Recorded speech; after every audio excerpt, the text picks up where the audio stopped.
මේ දවස්වල ගොඩක් ඔය දැන් ඔයගලන්ගේ කතාවේ තියෙන මාතෘකාවක් තමයි එල් නිනෝ කියලා කියන්නේ. එල් නිනෝ කියන සංසිද්ධිය අරගත්තාම එල් නිනෝ කියන එක සාමාන්‍යයෙන් ඔයගලන්ගේ වචනවල තියෙන එකක් නෙමෙයි. මේක ස්පාඤ්ඤ භාෂාවේ වචනයක්. මේකට තේරුමක් තියෙනවා. මේකට සමහරු කියනවා ක්‍රිස්තු දරුවා කියලා. සමහරු කියනවා පිරිමි ළමයා කියලා. දැන් ඔයා බලයි මූදක තියෙන වතුර රත්විල්ලකුයි මේකකුයි අතර වෙනස මොකක්ද කියලා. හරිද?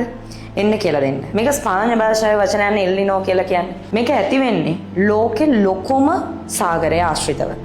ඒ කියන්නේ ලෝකේ ලොකුම සාගරය පැසිෆික් සාගරය. ලෝකේ තියෙන සමස්ත වතුර ගානෙන් 50%කටත් වඩා අපි කියනවා භාගයකටත් වඩා තියෙන්නේ පැසිෆික් සාගරේ. වර්ග කිලෝමීටර් මිලියන 165කටත් වඩා වතුර එකතු වෙන්නේ මේ පැසිෆික් සාගරය ආශ්‍රිතව. බලන්න රබලමදී මේ පැසිෆික් සාගරය ආශ්‍රිතව ජල වාෂ්පත් එක්ක ඇදීගෙන එන ලෝකයේ දේශගුණ රටාව අනිත් පැත්ත හරවන්න පුළුවන් ප්‍රබල සුළං ඉපදෙනවා. මේ ඔයාලට පේන විදිහට පැසිෆික් සාගරේ බටහිර පැත්ත අරගත්තට පස්සේ පැසිෆික් සාගරයේ බටහිර පැත්තේ වතුර උණුසුම්. එතකොට මේ පැත්තේ වායුගෝලයේ වායු පීඩනය ගැන ගත්තොත් අඩු වායු පීඩනයක් තමයි ඒ මුහුදු බඩ ප්‍රදේශයේ ආශ්‍රිත වායුගෝලයේ තියෙන්නේ. ඕකෙම අනිත් පැත්ත ওই රූපසටහනේ ඔයා බලන්න පැසිෆික් සාගරයේ නැගෙනහිර පැත්ත අරගත්තොත් ඒකේ මුහුදු ජලයේ සිසිල් ගතිය වැඩි. ඒ හා සමගාමීවම ඒ මුහුදාශ්‍රිත වායුගෝලයේ වායු පීඩනය වැඩි ගතියක් ඔයාට බලා ගන්න පුළුවන්. දැන් සාමාන්‍ය රටාව තමයි මේ පැසිෆික් සාගරයේ නැගෙනහිර පැත්තේ ඉඳන් බටහිර පැත්තට සාමාන්‍ය විදියට හුලං හමාගෙන යන එක. මේ හුලඟින් ගොඩාක් අපේ පැසිෆික් සාගරයේ බටහිර පැත්ත විශේෂයෙන් ඕස්ට්‍රේලියාව, ඉන්දුනීසියාව, පිලිපීනය මේ වගේ ප්‍රදේශ ආශ්‍රිතව හොඳ වැස්සක් හම්බෙන්න ඒ ආශ්‍රිතව හොඳ දේශගුණයක් නිර්මාණය වෙන්න මේ වැස්ස හේතු වෙනවා. නමුත් එල් නිනෝ කියන මේ කියන සිටුේෂන් එක නිර්මාණය වෙන්නේ ගෝලීය උණුසුම් වීමේ ප්‍රතිඵලයක් විදිහට. දැන් ගෝලීය උණුසුම් වීම කියන එක අරගත්තාම මේක ගොඩක් අපේ වැඩින්ද තමයි වෙන්නේ. අපේ පැත්තෙන් ගොඩක් කාබන් දහනය කිරීම සිද්ධ වෙනවා. එතකොට වායුගෝලයේ වායු දූෂණය ගොඩක් අධිකයි. යුදමය තත්ත්ව ගොඩක් තියෙනවා. එතකොට විශේෂයෙන්ම කංජ තෙල් කෙත් වලට බෝම්බ ප්‍රහාර එල්ල කිරීම කරනවා.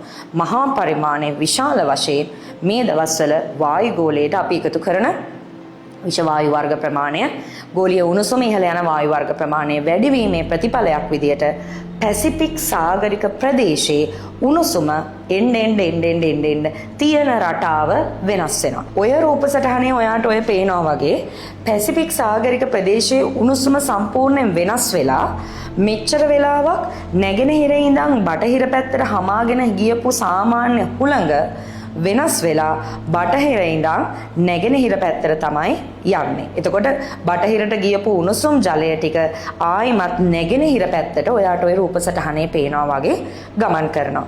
එතකොට මේකත් එක්ක සාමාන්‍ය දියවැල් රටාවත් වෙනස් වෙනවා. සාමාන්‍ය හුලං හමාගෙන ගියපු රටාවත් වෙනස් වෙනවා.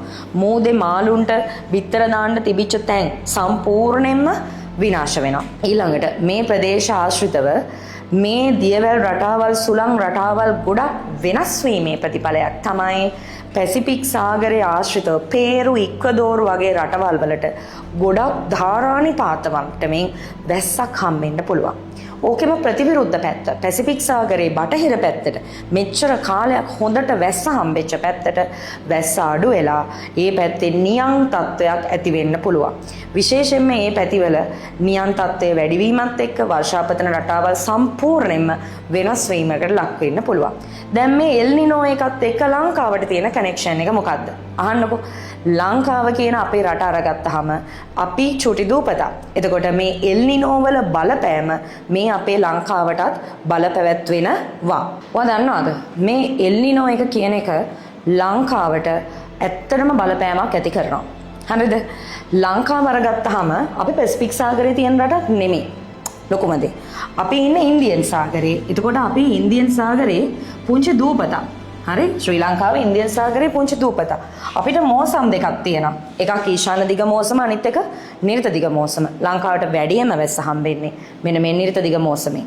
අර පැසිෆික් සාගරයේ උෂ්ණත්වය වෙනස් වීමෙන් හුලන් රටාවල් වෙනස් වෙන එක අපේ මෙන්න මේ නිර්ත දිග මෝසම සහ ඊශාන දිග මෝසමට ප්‍රබල බලපෑමක් කරනවා. මේ දවස්වල නම් නිරිත දිග මෝසමට කරන්න පුළුවන් බලපෑම ප්‍රබලයි. අපි වචනයක් දෙනවා මේකට මෝසම් අක්‍රීය කරනවා කියලා. පොඩි ඔහොම හැකියාවක් තියෙනවා.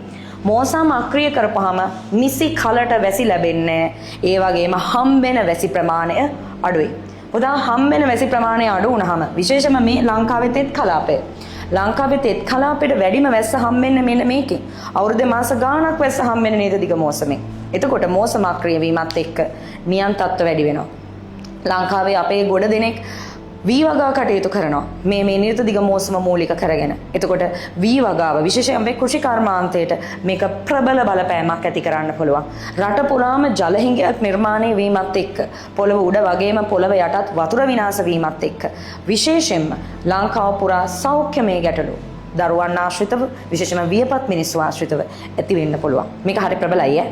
එතකොට මේ එල්නිනෝ එකක් හින්දා මේ එල්නිනෝ එකක් නිසා උණුසුම වැඩි වෙන එකක් දවසේ පැය 24 ඇතුලේ උණුසුම රැඳිලා තියෙන කාල සීමාව වැඩිවීමත් මේ අපේ ලංකාව වගේ රටවල් වලට සිද්ධ වෙනවා. මේක මිනිස්සුන්ට මාර අපහසු අමාරු ඒක සෞඛ්‍යමය වශයෙන් ගත්තාම ඒ වගේම ආර්ථිකමය වශයෙන් අරගත්තාම ඒ වගේම දේශගුණීය වශයෙන් අරගත්තාම ලොකු හානිකර තත්ත්වයක් ඇති කරන්න පුළුවන්.